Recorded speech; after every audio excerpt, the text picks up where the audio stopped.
Okay, pass-through cost. So, it describes anything or any event happens when a firm or a company changes its prices.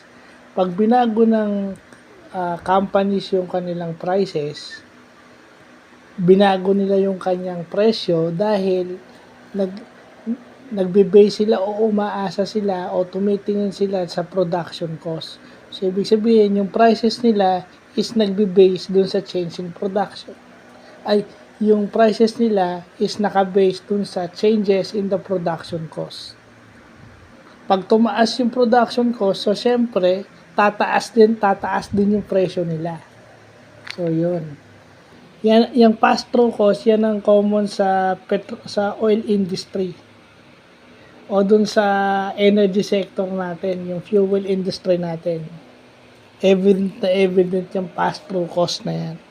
Kasi yung kanilang pricing is naka-base dun sa production cost changes. No?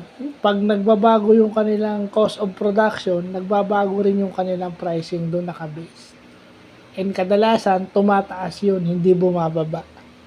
So, tama-tama yung definition, yung narinig natin sa news, kaya nga ni-research ko dahil lumalabas yan, yung sa energy, energy sector, na balita doon yung pass-through cost ng mga power producers natin. So, ni-research natin kung ano yung pass-through cost na yan.